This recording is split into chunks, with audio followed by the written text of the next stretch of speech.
4 straight games, 4 straight wins. Comment below your player of the game from last night's game, and welcome back to another episode of the Purple Rain Podcast.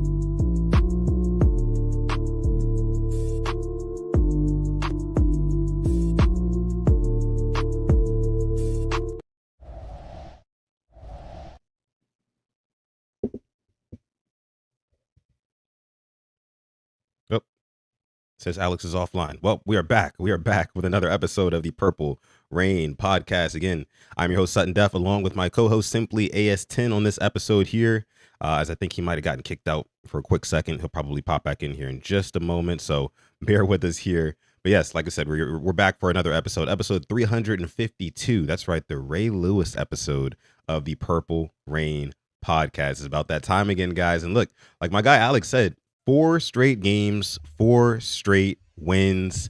I'm excited about it, but I do still have my reservations, and they're very valid. I'm going to bring up those reservations I have with this team on this episode. So again, make sure you like this video, stay tuned, because we got a good show for you guys here today.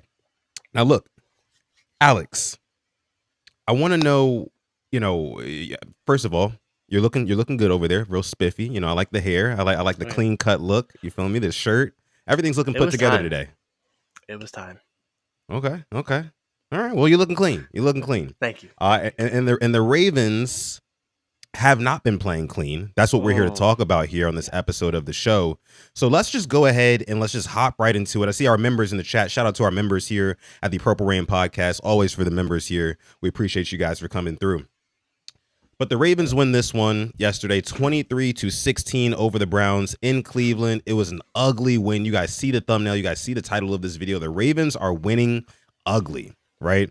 And this was one where you kind of, I don't want to say that like you expected it, but you kind of did, right? I mean, it's an AFC North rivalry. They're never going to, just kind of roll over and let us get a W, right? The Ravens had lost their last 4 of 5 in Cleveland. So for them to walk out of Cleveland with a W, of course, it is a positive, but there are still valid concerns for this team. So what we're going to do, Alex, we're going to go through the offense, the defense, and the special teams. We're going to grade each unit, and we're going to basically go from there. So do you want to start with offense or defense, Alex? I think let's just start with offense. Let's get out the way. That's what we're going to talk about. 23 points. 23 points. Red zone appearances, failed touchdowns, taken 3. It was poor, and it was frustrating once again. To me, listen, it's not as bad because we put up 20 plus points, but it felt Greg Roman-ish getting into the red zone and just not having any answer on how to get into the end zone. That's what it felt like, 2021, 2022 all over again. It's like we just forgot how to play down there. So a grade, I mean, you're talking like a D plus for me, man. C is average. To me, that was a below average from this offense and from the guys we have out there. Are most of our starters. Yeah, D plus, man. Yeah, I could totally see in the D range. It's interesting you bring up Greg Roman and the struggles that the Ravens had in the red zone in the final years of the Greg Roman experience. The big problem was the spacing concepts back then, but now it seems like the main issue is when the Ravens get down low in the red zone, the offensive line just damn near falls apart, right? And I'm talking about across the offensive line, from left tackle all the way over to right tackle. Nobody is exempt. Guys are just consistently, and when I say consistently, I mean consistently getting their butts whipped across that O-line, especially when the Ravens are in the red zone. And it's really kind of prohibited the Ravens from putting up as many points as we're used to them doing. And, Alex, this Ravens team, they're so irritating to deal with. It's so irritating to be a fan of this team because it seems like if it ain't one thing, it's a motherfucking another. You know what I'm saying? Like, the Ravens started out putting up 40 plus a game this season. Problem was the defense was giving up 40 plus a game. Now it's the inverse. It's the exact inverse. The defense is only giving up about 14, 15 points a game, and the offense can't score 30. So I'm very disappointed from what I'm seeing from the offense. And I know, of course, it starts with that offensive line. Now we do have we do have a little Harbaugh clip that we want to play for you guys because he talks about the offensive line, and we'll just kind of go from there. So without any further ado, this is John Harbaugh today speaking about the competency level of this current Ravens O-line. Let's take a listen. Nowadays, people will focus on one or two clips of a certain offensive line, or in particular, like a group of offensive line. You guys obviously evaluate everything. Are you seeing the necessary progress that you want to see from that group as a whole going forward? Yeah, I am. I mean, is there more to the question, or is it just a general question like that? It was a general question about, you've been asked almost every week about making potential changes there and why not. And I'm asking, are you seeing the progress where you don't think changes are necessary? You put the best 5 players out there. The best 5 players are the best of the guys, 5 guys who are playing the best. That's what you do. I mean, it's not even a hard answer, So the question is pretty much, yeah, we're putting the best 5 players out there, and they're playing pretty darn good. Can they play better? Sure. You evaluate it play by play. Every single position, you evaluate it play for play for play for play. And some plays are great. Some plays are good. Some plays need to be better. You want them to be better, and you try to improve on them. So that's how it goes with every position. So, and there's always going to be areas where, that from one game to the next can play better or whatever. So that's how it works. You put your team out there and you compete. That's what we've been doing. So all of our guys, including our offensive line, fight and compete and get after it. And that's what those guys are doing too. So none of our positions are perfect. And they're not perfect either. So, but they're trying to be. They're trying to be. So, we put our best group out there and we fight. That's what we do. John, do you think that their continuity, and just how relatively healthy the group has been, has a kind of compounding effect at this time of year, just with how much time on task they've been able to have those starting 5? Yeah, I mean that's important, especially for that position. That's a. Guy said they're playing pretty dang good. Are we being punked right now? Right, where are the cameras sick at? Joke. Yeah, are they? Because they're playing pretty good. I mean, they played pretty good last year at home against the Browns because Myles Garrett, did he even play in Week 18 last year? He was a non-factor. Yeah. He had 3 sacks in the first half yesterday. 4 altogether. Yeah. Our best. Now, if that is our best group, Mr. Eric, I'm speechless. I don't know what to say. If that is your best group of linemen, that is. You basically might as well say let's pack it up and just call it a season, because that offensive line group is not going to get us anywhere to where we want to be. I mean, it might not even get us to the playoffs, if I'm being quite honest with you, because now more than ever, and I'm sure we'll get into this a little bit more later. You claim the term hashtag the North or nothing, right? And now more than ever, with all these wild card teams who are probably going to get that 5th, 6th, and 7th spot, they're playing well, or they're just in a better spot to get that than us. And we're going to have to win this division. And I don't know if I have faith in beating the Steelers twice behind this offensive line. I mean, I just don't. Now, Alex, let me say this. Mm-hmm. The reason why I feel, like you said, we're getting punked right now is because the actions of this Ravens team do not match the words that just came out of John Harbaugh's mouth. What do I mean by that?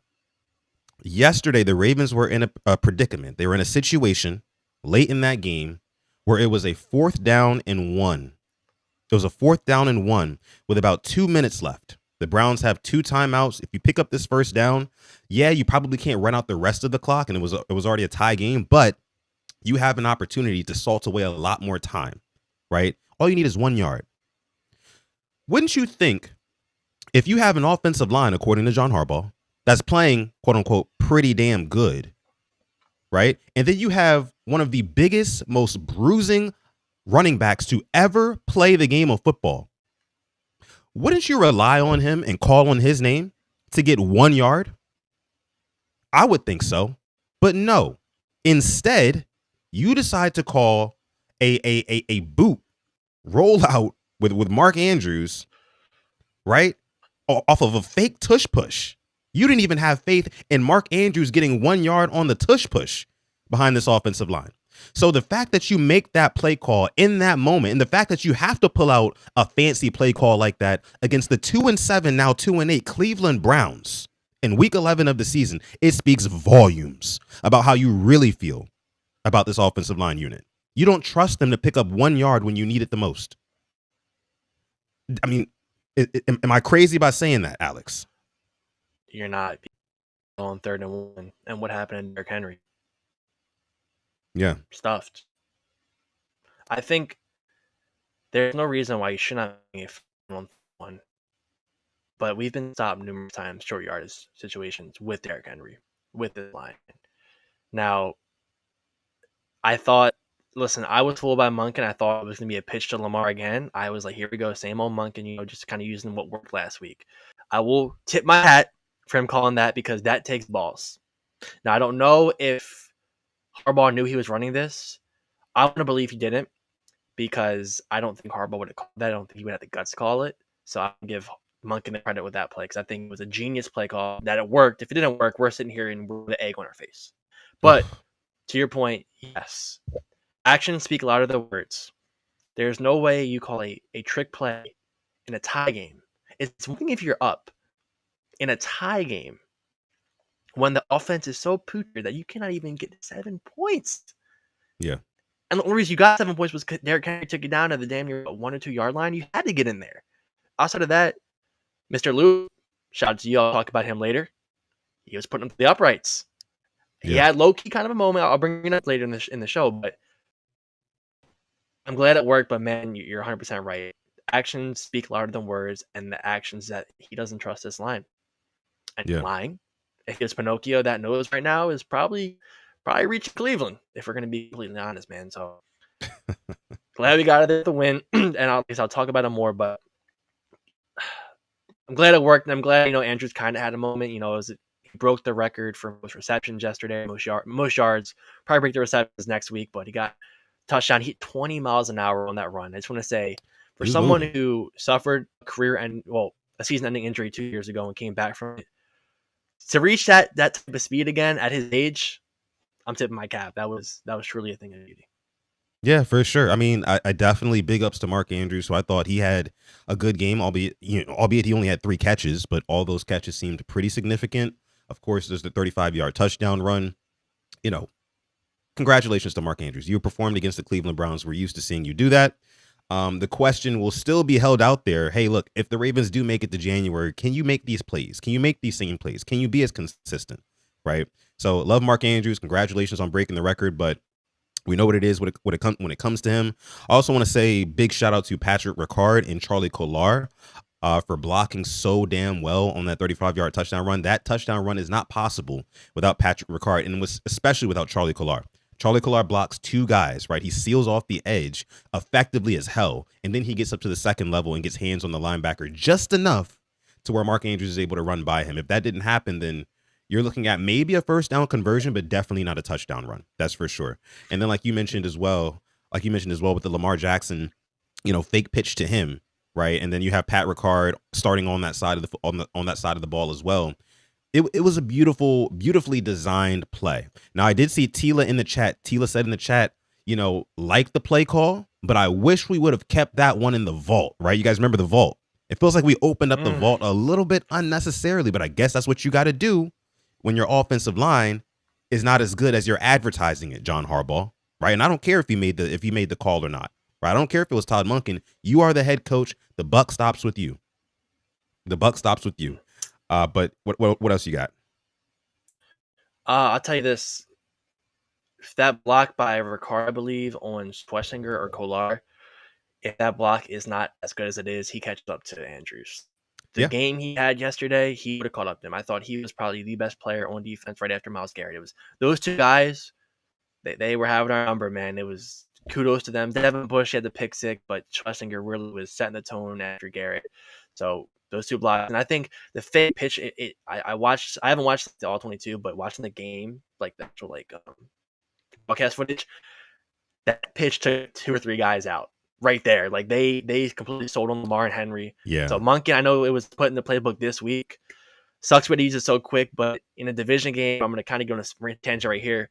I know it was ugly. I'm happy we won because how many of those games have we lost in recent years? You know, division games, we just saw the Bills get blown out by the Dolphins last week. And I don't care, you know, division games are division games for a reason. Anything can happen. And we hadn't swept the Browns, I think, since 2020, I think 2020, last time we swept them, because in 23 they beat us at home. Deshaun Watson had that crazy fourth quarter, second half against us. So you got to win these games. We're 2-0 in the division right now, and I, like you said, the only way I think we get to the playoffs is if we win the division. That tiebreaker could be big. It could be big going into the into week 18. So that win counted as double, and we got out of there, escaped. But as much, you know, we're talking about on the offense, I do want to talk about the defense and Zach Orr. I do want to tip my cap to you. Outside of that final drive, I hated the prevent defense. I thought he was cooking. I thought when Shador came in, I was nervous. I'll tell you this. He was going to bring the swagger, the juice. The fans were in it. They must have prepared for him. They threw what you kind of saw in college against him. If you bring a lot of pressure, make him roll out, he's going to get nervous. He's going to make bad mistakes, and that's exactly what he did. So those boys were ready for him to come in, and he had him prepared. So Zach Orr, I'm proud of you for that one. Warm my heart. I mean, and I'm not quite done with the offense yet. I want to bring up a couple of more guys on offense, but you know, I mean, just kind of shadowing what I want to say about the defense. I knew when Shador got in that game that the game was over, right? It was clear and obvious that the offense is designed for what Dillon Gabriel was doing. And I don't think that if Dillon Gabriel would have stayed in that game, I don't think that he would have continued to like dice up the Ravens or throw a bunch of touchdowns in the second half. I really don't. But you know, I thought the Ravens defense did do a good job. Again, I think they really only gave up 3 points, right? The Browns really only earned 3 points against this Ravens defense. Everything else was kind of handed to them on the silverest of platters. But again, Alex, I want to stick with the offense for a second here. Going with some of the rushing yards, I rolled through these really quick. Derrick Henry had 18 carries yesterday for a $103 on the ground. 1 touchdown, of course, had the long carry of 59 yards, which I will say was blocked up very, very well. In the interior of that O-line, I want to give them their flowers there. Daniel Faalele had a really, really good block that sealed that inside kind of crease that Derrick Henry ran through. Love to see that. Other than that, let me see. Keaton Mitchell has 6 carries in this one for 31 yards. Didn't really get going too much, but again, and then of course Keaton Mitchell had that one dropped pass that turned into the pick 6. That was not good to see, but they kept going back to him after that. I do expect Keaton Mitchell to still get some more playing time and some more carries. That's for sure. Lamar Jackson rushing in this one, only 4 carries for 10 yards. And, you know, when it comes to Lamar, I tweeted this during the game. I was like, he does not look the same running. I don't care what anybody says. I don't know if it's the lingering knee. I don't know if it's the lingering hamstring. I don't know if it's just him getting older. I don't know if it's a combination of all 3. But he definitely does not look like the Lamar Jackson that we're used to seeing. I know he had that one scamper that almost got him into the end zone in the first half of yesterday's game. That looked good, right? Outside of that, I mean, running sideline to sideline, I don't want to see Carson Schwarzenegger beating him sideline to sideline. I know Carson Schwarzenegger is a young spring chicken rookie, right? Who's got a lot of athleticism, but I'm used to Lamar Jackson being able to get around those type of corners, right? And it was just kind of concerning to me that he wasn't really able to. But what are your thoughts on Lamar Jackson's athleticism right now? Does he look the same to you running the football, Alex? He's hurt. Like, he's playing hurt, first off. Let's be honest. That's not 100% Lamar. I think he's healthy. Godspeed, because he's not. So that anytime anybody brings up the whole Mahomes plays hurt, Lamar's playing hurt right now. It started in training camp. I'm not sure what's going on there, but I thought he was pretty healed up because the Sunday week 1 loss against the Bills, he made that play where he Play was just standing still, but he went on the sideline and he went crazy. I think that that hit from Ed Oliver did something to him. Doesn't help as well, but we're winning games with him hurt. And did we lose Simply? I think we might have lost Simply for a second. Oh, there he is. He's back. There, yeah. Obviously, the legs are kind of taken away from our running game. I'm glad Henry's able to get going. And about Henry, he had a couple of rushes yesterday where he stopped in the backfield. I want to say about 3 or 4. So subtract those carries and a couple of yards, but he was getting going. Like, you have to give him 20 carries, in these cold games to get him going. I don't know why. It's year 2, and we're forgetting that. Like, get him going. He's gonna have 100 yards probably every game. But yeah, he's not healthy, and you're gonna see, I think, less of his run. So I'm hoping this game against the Jets, not to look ahead, but you gotta, hopefully get up big, able to rest him, and then it's a short week on Thursday. And you have another mini bye week. So hopefully we can take care of business and go in Pittsburgh, I think, with Lamar, hopefully 80+%, and he can use his legs. But right now, man, I appreciate for him going out there, obviously banged up, and wasn't the best game, but you got it done. Yeah, and see, my only real concern about this, like, I do think that Lamar Jackson is still a phenomenal quarterback. Of course, he's still one of the best in the league. In my personal opinion, the best. It may just be the purple glasses, but my issue is, my fear rather, is that this Ravens team success will be capped if the rushing threat of Lamar Jackson is no longer. And look, I know Lamar Jackson is damn near just as good of a passer as he is a runner, maybe if not better at this stage in his career. But really, the main thing that's still going to threaten defenses is his rushing ability. So I do want to see, him start to pick it up as the season goes on. And maybe he's trying to save it for the playoffs. We've said that in past years before too, just for him to not really run as much as we would like him to in the playoffs. So it's just, I don't know, man. I think that might be a little part of why, this Ravens offense doesn't look quite as good as we expect it to right now either. Let's move on here. Looking at the receiving, Zay Flowers had 3 catches in this one for 78 yards, had a long of 45, and this was on 5 targets. Of course, he had that big catch from Lamar Jackson when Lamar Jackson rolled out, and you thought that Zay Flowers was going to go ahead and score, but for some reason, Zay Flowers is allergic to touchdowns, and he did not score on that play. I know Denzel Ward made a phenomenal hustle play, right? Zay Flowers had to cut back as he was running out of space towards the boundary, and that allowed Denzel Ward to kind of catch up to him. But again, man, I mean, I talk about this a lot. I talk about this a lot on the show, man. It doesn't really seem like Zay Flowers has that game-breaking ability, that X-factor ability. Trust me, I get it. The joystick thing, right? And he can make 1,000 cuts and make one guy miss, whatever. But I just want to see you get in the end zone, bro. There's no reason why it should be week 11 and you, as the number 1 wide receiver on this team, have 1 touchdown on the season. I appreciate the 3 catches for 78 yards. There was one particular drive, or I think 2 particular drives that, he was a big reason why the Ravens got down the field. But I just want to start to see some game breaking, take the top off of the defense, run by everybody, be electric, right? I don't feel that level of electricity from Zay Flowers that I feel like a lot of people think he has. But what do you think about Zay Flowers? He turned his head around on that play you're talking about, and that's why I think he got caught. I don't know why he turned it around. That was his run. I mean, track the ball and run, and that kind of slowed him up, I think. Yeah, you have to have more touchdowns, but I feel like he works, better intermediate, but have no protection. I think that's what's really wrong with his offense. This line, you cannot trust this line. You can't trust Zay to run and get a running start. It's passes he caught is mostly in stride. It's him coming back because Lamar's scrambling because the line sucks, or it's short passes, so it's hard for him to get them touchdowns. So I mean, he's trying to crack 1,000 yards this year, and I'm happy with that. But I'm judging on touchdowns because not a lot of receivers have touchdowns this year for us, unfortunately. That's, yeah. I mean, tight ends. Tez Walker has 2 in one game. Wallace, it hasn't been spread around like that, like it was last year. So I'm not going to harp on him too much right now. That's fair. All right, let's talk about the because nobody else really did anything receiving the ball yesterday either. It was a huge drop off after Zay Flowers 3 catches for 78 yards. The second highest receiver was Mark Andrews with 3 catches for 32 yards, and it just goes down from there. So let's talk about the defense a little bit, Alex. You kind of already alluded to it. The defense looking good right now. We want to give a pat on the back to Zach Orr, although a soft pat on the back. I think that,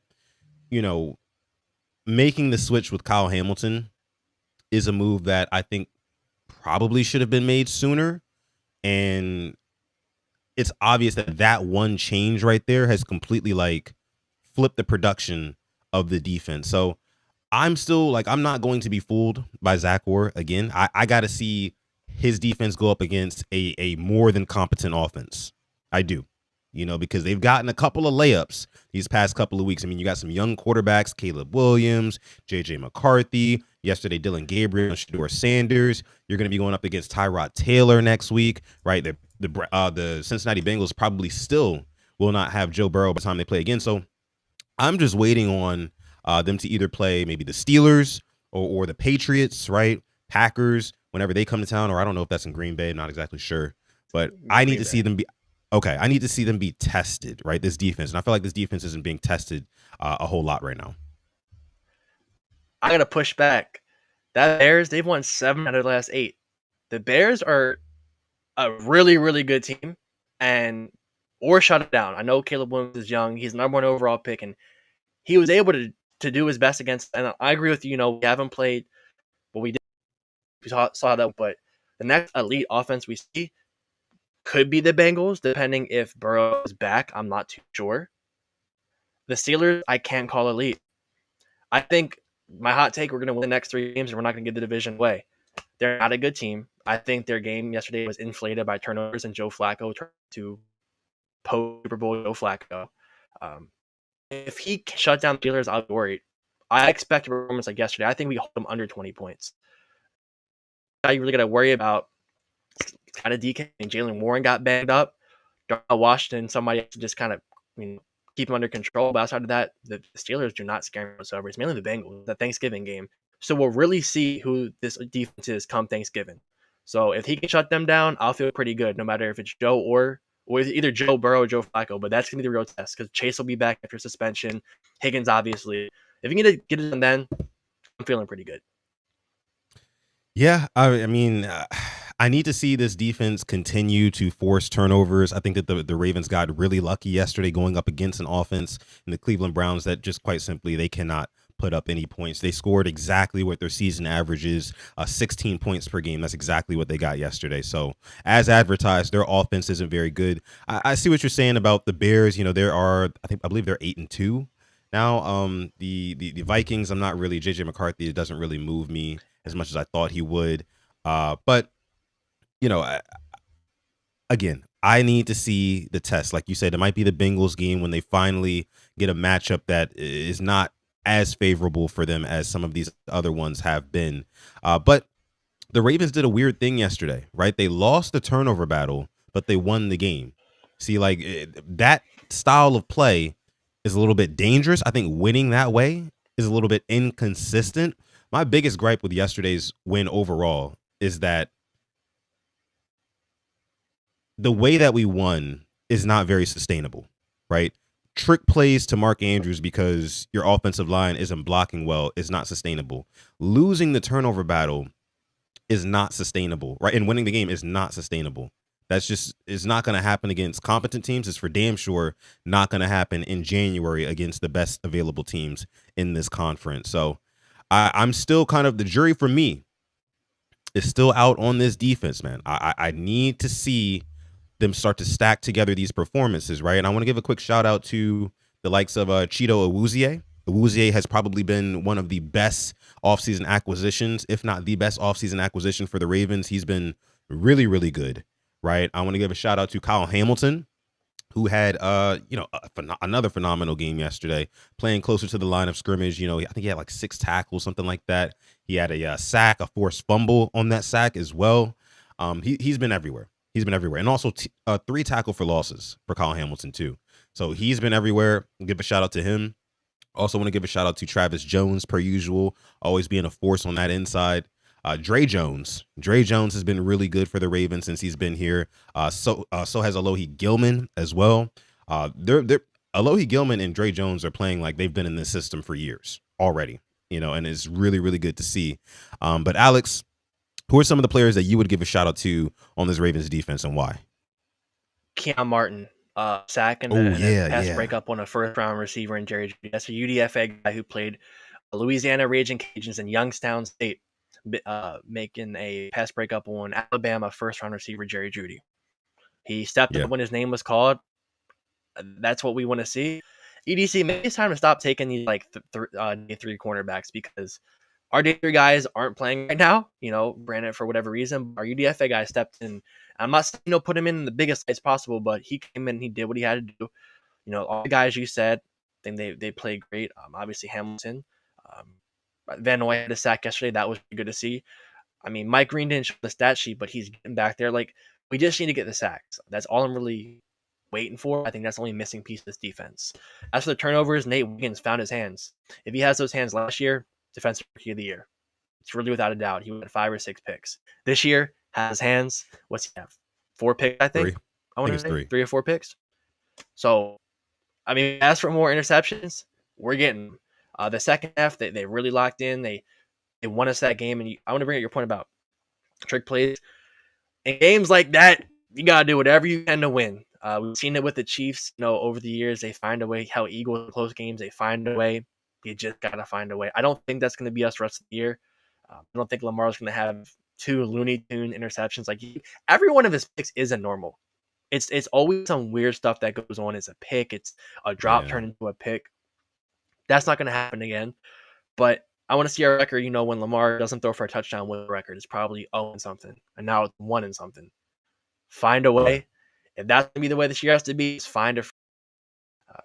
I'm glad they got there with the wins. It goes to show this team's together, doesn't give up. And they really could have given up. They could have been, one of those games. And for me, I'm per se nervous about a game since the Chiefs game. I wasn't nervous any other game. Backups in, kind of expected to lose. Even though, when Lamar came back, expected us to win. But I was a little nervous getting down there because it felt like one of those AFC North games. In Cleveland or in Pittsburgh, where he's not going to play his best. Who's going to step up? And guy stepped up, got it done. So for the Awuzie, though, I hate to be that guy. Imagine if it was 21 last year in that same position. That's a touchdown. Yeah. So, or at the very least, they call a penalty for PI on that play. Honestly, if I'm being honest, I mean that those refs could have threw a flag on that Cheeto Awuzie breakup. He had hands on him as the ball was coming in. He did get his head around just enough, like just in time. Then he gets his hand in there and he ends up breaking it up. But, that could have been one of those where they threw the flag, right? But I think that they swallowed the whistle on that one because they swallowed the whistle on the Tylan Wallace one on the drive right before that, because Tylan Wallace was definitely getting interfered with for sure. The guy was like pulling Wallace's arm down as he was trying to go for the catch. And the same thing could be argued for Cheeto, but that's just how it goes. It was kind of felt like a make up no call to me, right? Consistent refereeing. I gotta respect that. If you're not gonna call it on this, don't call it on that. So I was happy with that. May have gotten away with the offsides by Dre Jones, but that's here nor there. Don't think they were gonna score anyway. And Roquan stepped up 4th and 5 on David Njoku, who seems to have his best games against us. If he would have caught that, it would have been his first. A surprise because he loves playing us. And, it's just a great play by Roquan, so I'm happy that happened. But overall defense, like outside of the prevent defense in the final drive, I didn't like that. But guys stepped up, and Awuzie is definitely, I hope he got a game ball yesterday because that was a game-changing play right there.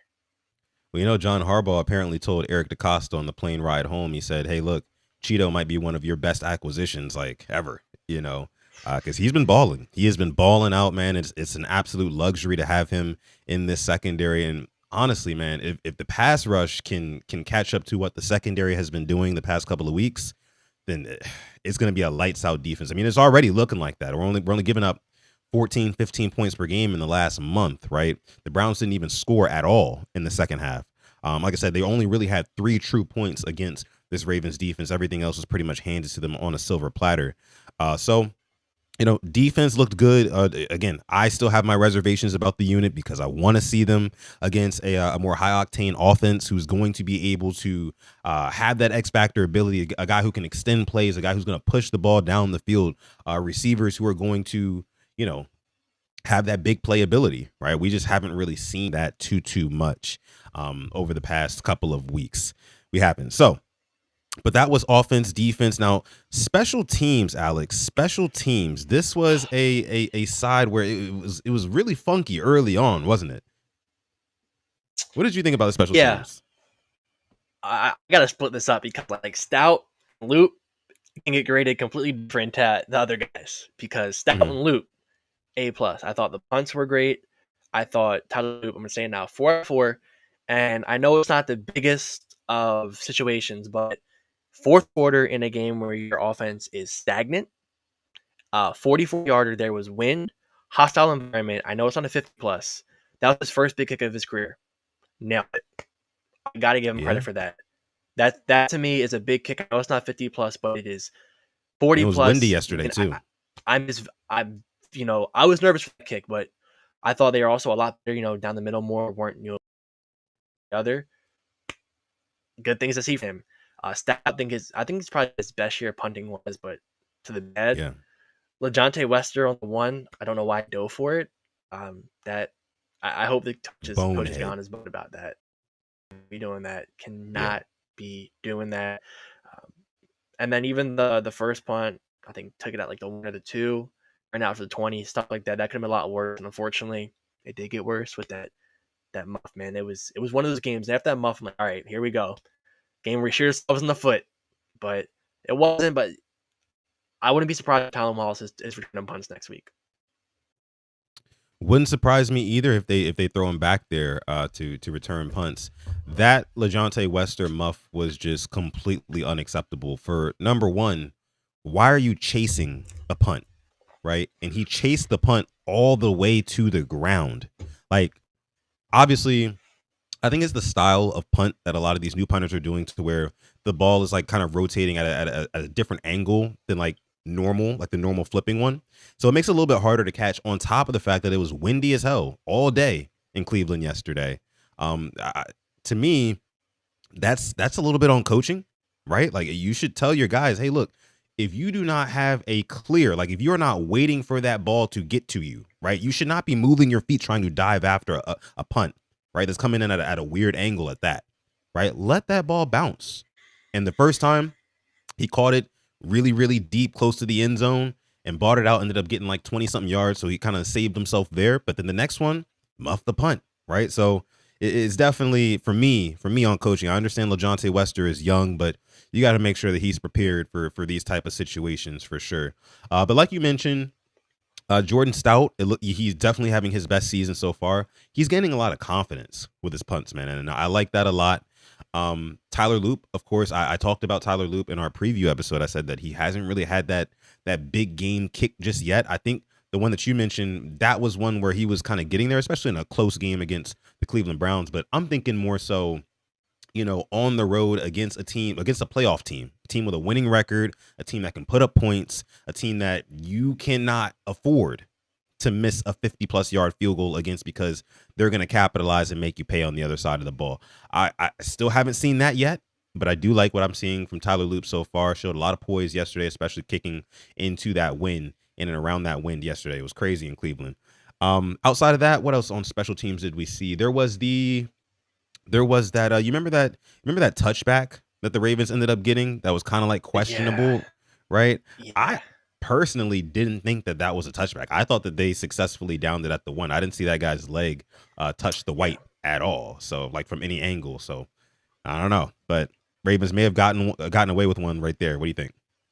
Yeah, whatever ref, if the ref would have called down the 1 or touchback, whatever the ref called, don't think they would have able to return it. Don't think there was enough, I guess, footage per se. I think somebody was blocking the one view, the other view wasn't good enough, so kind of caught a break with that one, because that would have been a real dagger going 99 yards, especially we weren't getting Henry going unless they weren't expecting it. But yeah, special teams, like, I gotta separate Looped out to everybody else, because one was like an A+, the other was just like, I guess, like a D or an E, whatever you want to say. It wasn't good. I think we had to put Keaton and Ali in on special teams. And actually, Rasheen Ali, I am probably one of his harshest critics. Thought he, with what he was given in offense, he had one dump off for a first down, made the most of those opportunities. That was good to see. I'm not sure what Justin Hill availability is next week, so he could have a role, maybe a snap or two, make the most of it out of it. So I was happy to see him there, but yeah, that was not good special teams wise. So hopefully one of the next, but the superstars turnover, force another fumble this week. Now it's like our special teams head coach. Like, I thought that would be better. Confused about. Yeah, you were kind of cut out just now. I didn't hear what you say. Say it again for me. How you go from a special teams last week against the Vikings, which was rockstar, Mm-hmm. fumbles force, to this week, to having a fumble, to almost getting down to the one. In the kickoff, not a lot. It was just a tale of two games, and that was worrying for me. Yeah, super worrying. Really, it just comes down to this offense has to be better for their defense. That's what it comes down to. You have to trade these 3 points that the Ravens keep getting. You got to trade them in for 6 at some point. And down low in the red zone, and let's just kind of move off of the game review a little bit. Let's talk about going forward, what we think we need to see from this Ravens offense, particularly in the red zone, because again, the results from the red zone trips have been absolutely abysmal the past couple of weeks. What do you think that the Ravens can do? Right? I mean, the offensive line is what it is. What can the Ravens do to kind of get in the end zone more, man? What would you want to see? I mean, 5 guys up front being some bitches. With all due respect, every goal line they get beat, it's like they're scared. What happened to last year? Yeah. Where are those guys at? Why are you so scared now? Yeah, Why bro. are you 300 pounds on the ground? Yeah. And let me tell you this. The main ones that I saw losing in the red zone specifically, it wasn't even Falele like that. Mm-hmm. The main ones I saw losing, it was Voorhees and it was Roger Rosengarten. Mm-hmm. Ronnie Stanley, I'm going to count that as a wash because Myles Garrett's going to do that to anybody in the league, right? But Voorhees and Rosengarten did not have good games yesterday. By my estimation, I watched the all-22 film, every play in the red zone, and my findings were that they were getting beat. Of course, the Ravens emphasized being able to run the football in the red zone. That's very important. You have Derrick Henry. It should work in theory, right? But every single time, Voorhees, for some reason, he's supposed to be this as strong as an ox, right? But he can't move his guy off of his spot. Same thing with Rosengarten. Rosengarten looks weaker, noticeably weaker than he did last year. I don't know where that regression came from. But it just doesn't look good right now. And that's why you have Derrick Henry having to chop his feet in the backfield instead of having the confidence to really hit the hole, because there is no hole. There is no hole. There was one play where Roger Rosengarten gets pushed from the right tackle position all the way to the middle of like near the A gap, right? And basically tackles Derrick Henry himself because he's getting pushed backwards into the middle of the offensive line. It's just, I'm like, bro, how are we supposed to score, right, when nobody can get any push? You're not displacing the man in front of you. It's so inconsistent. And that's my biggest fear about this Ravens team, is that at some point, right, it's going to bite us in the ass, right? You're going to be playing up against a team who you have to score touchdowns against. You can't afford to just, get field goals. You can't afford to just rely on the defense forcing turnovers, because they were only able to force one yesterday. Thank goodness they still won. But there's going to come a time where those touchdowns are going to be so much more of a premium. And this offensive line is scaring me right now, because it does not look like they have the ability to move guys out of the way down low in the red zone, or really just overall, but especially in the red zone. It's my biggest fear right now. I just want to give a shout out to Mr. Ty and Andre for calling out the problems. Is offensive line coach George Warhop. This guy's committing war crimes. I don't know how he has a job still. Before us, the Texans, I think PFF, they 29th in the league.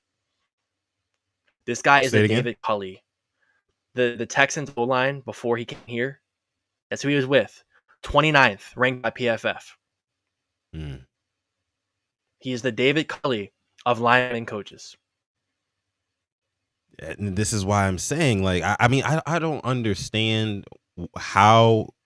Well, I know how he got the job, right? He was a backup advisory type of role behind Joe D. Of course, Joe D passes away. Rest in peace to him. And they just kind of elevate George Warhop to offensive line coach. But based off of what we've seen, I think it's clear and obvious that coaching is a problem for that unit, right? There's no way, there's no rhyme or reason that John Harbaugh can sit up there on the podium today and say that, like, yeah, those are our best 5 guys out there. Okay, well, when we look at the tape of those 5 guys, the technique is off. The technique is off in a lot of different areas, right? Especially for those two guards. Again, it's not just the two guards, it's really everyone, but especially for those two guards. The technique does not look how it needs to look. Guys are hugging instead of getting into their chest and using their weight to push guys back off the ball. Something's got to give. I don't know if they would, make a change to the coaching staff, mid-season like that. It's just not something that the Ravens typically they tend to do, right? And I think Alex's screen blacked out here. Probably be back in a second. TY says wide hand war hop. That's a good one. The war hop crimes have to stop, guys. I will say that it really is a crime. It really is a crime that these guys aren't performing nearly to the expectation that we need them to. I mean, and that's the most important part. I mean, the Ravens Super Bowl window right now, it's probably as open as it's going to be, right, for the next couple of years. So if anything, as we get a super chat donation, this one's coming from DWAS. Appreciate you, DWAS, making it rain here in the chat. Dropping the 2-piece, says, how was Holy Land Clark yesterday? Talking about the referee. Thought it was pretty good. Some calls went our way. That's for sure. I can't complain about that. Right, Alex? Yeah, like I said, they swallowed their whistle. They were consistent with their calls. Physical, receiver, and DB. It's not going to be a PI. Expect that. It wasn't towards one way or the other. So happy on that. Could it have been a PI for both of them? It could have, but it wasn't. They both got the same result. No flags. Stream's fighting Alex tonight, guys. It's fighting Alex. But you guys get the point. Appreciate your super chat donation, DWAS. But yeah, guys, it's the offensive line for me. If that doesn't get better, and here's another thing. I guess the philosophy and the logic right now for this Ravens coaching staff is that, hey, like, we don't want to make any changes mid-season to the O-line because that might mess up the chemistry that this current group already has. And I'm like, bro, this chemistry is not leading to any sort of production, right? The chemistry that they currently have is trash, right? So, I mean, if you're going to make a move, it's week 11 right now. I agree making a move like that, going into the playoffs or something like that, unless you absolutely had to, probably wouldn't be smart, but it's now or never. You can't tell me that Emory Jones or Ben Cleveland is going to put a worse product on that field than what we've seen from Daniel Faalele, Andrew Voorhees. Right tackle with Rosengarten, I don't see that changing at all. I mean, I think that they want their second round pick to pan out there. But in terms of the guards, the fact that we're not even trying anything else is just baffling to me. Are we not wondering what we're doing in practice 5 days a week or in the castle? Yeah, exactly. That's the biggest thing. What are you doing? You practice 3 or 4 days a week. You watch film. What are you doing in this time? Because there's no clear improvement from week 1 to now. Yeah. Who can we say has improved on the line this year? Literally no one. Yeah. Literally no one. Everybody has regressed. And to me, that falls back on coaching. So yeah, how this guy has a job still, I have no idea. But I'm going to be his number one hater until then. Because this guy is not an O-line coach. I feel that he got thrown in the shoes, but you're not an O-line coach. And it's so weird, Alex, because like the Ravens have shown the willingness to make adjustments at so many other position groups, right? I mean, you look at what happened with the secondary last year. They benched Marcus Williams. They were like, we're going to move on from Eddie Jackson, right? Why? Because they're not producing. They're a big reason our defense is getting gashed. This offensive line is a big reason why the offense can't score points. Why are we not trying anything else? I guess John Harbaugh has some sort of affinity to these guys. I mean, it seems to be much more of an emotional thing. We rolled the clip earlier that John Harbaugh, he was saying like, yeah, like we've got the best guys out there. I feel like they're playing pretty darn well. That's the best 5, right? Like, what do you want me to say? Type thing. It's almost like it's like, bro, there's no way we see the same thing. Like, do not insult our intelligence, John. That's the most frustrating shit ever. Because it's like, bro, if I, as somebody who's never been a football coach a day in my life, never will be, right? But I can look and see where guys are clearly losing, and this is a consistent thing that's been happening all year, and you're telling me that you're watching that same film and you think they're playing pretty damn good. It doesn't make any sense, man. Doesn't make any sense. I guess Eddie Jackson and Marcus Williams were playing great last year. Pretty damn good, too. Why'd you bench them? They brought in Dean Pease to help out the defense. This O-line is... Where's that? And I tell you this. I love going on Twitter when stuff like that happens, when I see all 22, Huddle It Up, Cole Jackson, and Coach, all 4 of them, agreeing on everything. How bad this line is playing. Guys who I respect their knowledge, know a lot more than me, and we're seeing the same thing. So I'm like, you know what? Maybe I'm seeing the game pretty good. Maybe I'm seeing it. Go Man says in the chat, why y'all never talk about the good our O-line does. I actually did earlier in this episode. I mean, you can rewind. I mean, I said the 59-yard run by Derrick Henry, that was a really good block by Daniel Faalele. I would love to see more of it, right? I watched the All-22 film. I talked about, hey, look, it's not just Faalele. And sometimes Faalele has some really good reps, some really encouraging reps, but his losses are just very, very loud and, obnoxious, right? But it's just it's a culmination of the entire offensive line. They're not playing well as a unit right now. And we got to call a spade, Go Man, right? I mean, there's a reason why, a clear-cut reason, like I said earlier today, that the Ravens decided to not run Derrick Henry on 4th and 1 to pick up 1 yard to potentially go ahead and win the game, right? They didn't do that. Instead, they resulted to a trick play to kind of mask and hide the deficiencies of this offensive line to get 1 yard. What do you want me to say about that, Go Man? What do you want me to say about that? It's just, I can't say too much. I'll give them their flowers on certain reps where they deserve it, but by and large, the production's not there. We know it. You know it. The coaches know it. They can't tell us straight out. Obviously, John Harbaugh has to be, the media trained man and say all the right things and not throw guys under the bus. Sure. Right. But again, actions speak louder than words. You don't run trick plays on 4th and 1 if you have faith in your O-line, who's playing pretty darn good. And you have one of the most biggest and bruising running backs of all time, who's averaging 5 yards a carry. I don't know. But yeah. Let's I think that's about it for the review. I think we covered most of the bases there. Yeah. Anything else? I think we had a super chat donation from DWAS. He brings up the Chiefs. You see that game yesterday? I did. Watch Zone. I see. He says, "Are the Mickey Mouse Chiefs frauds?" Frauds in the NFL. Ravens low-key can be included. I think on one hand, you can name the amount of good teams with very minimal flaws. A lot of teams have flaws. NFL is wide open right now. Wide freaking open. It's whoever's hot at the right time. Yeah. I'm going to stand on that. Now, if you told me I had $100 to put on any team in the AFC to make the Super Bowl, I'd put it on the Chiefs because I trust them. I trust that they get it together, and we've seen them do it time and time again. But it's concerning. Their offense is concerning right now. Worthy has not, stepped up the way I think we all expect him to. Rice, if he's not going to get going, the receiving game isn't there. And can't rely on Kelsey anymore. It's not, a couple years ago. Yeah, I mean, I think one of the biggest problems with the Chiefs right now is, they always struggle against a good pass rush. And that's just kind of like a general rule of thumb. As we know, the Broncos have the best pass rush in the National Football League. They're actually on pace to have the best season as a team, when it comes to rushing the passer. They're playing really, really well behind Nick Benito and those guys. Shout out to them. But, I mean, they kind of hung tough in that game. The Chiefs did. It was very, very close. Pretty much all the way down to the end, but Mahomes throws a bad pick, a really, really ugly pick, uncharacteristic pick. I just don't think he's comfortable back there in the pocket, but I do think that this Chiefs team will start to go on a run towards the end of the season.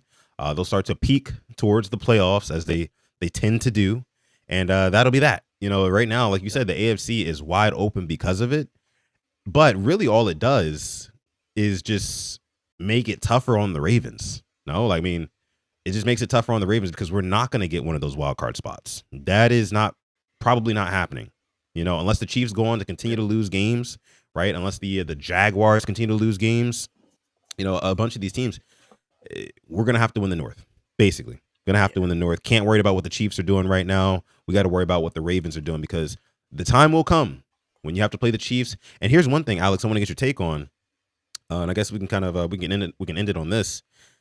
They're saying right now, most likely, the Ravens might be hosting the Buffalo Bills in the wild card round if the Ravens win their division, and if the Patriots win the AFC East, and the Ravens finish 4th seed and the Bills finish 5th seed, the Bills would come to Baltimore. And what you used the word last week, in poetic fashion, they would come to Baltimore and we would get our rematch from week 1 this year.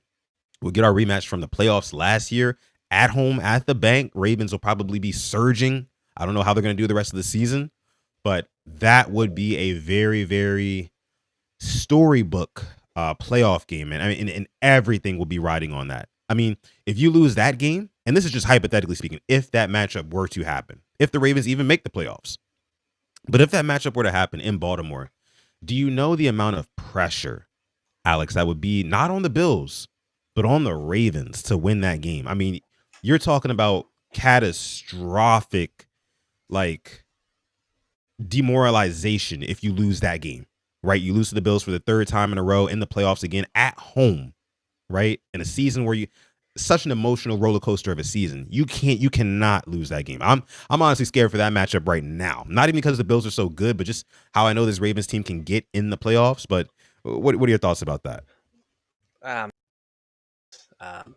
They don't have it, Oliver. Watched them yesterday. Go ahead. Congrats. Like, the Bucs are missing a lot of guys. If the run game if the run game gets going, it's like week 4 last year. And I'm not trying to be cocky. Like, they have a lot of holes, and we'll see it coming up soon. But Josh Allen, much like Lamar, papers over their cracks. It does. And congrats, he had 3 touchdowns, three passing for rushing. Those 2 picks were bad, and you were at home. So come to the bank. If it were to happen, I'm picking the Ravens. They have a lot of holes right now. Just watch games, just look at their defense. It can get shred through like a hot knife on butter on a summer day. So I hope we win the division. Last year was a lot of pressure, man.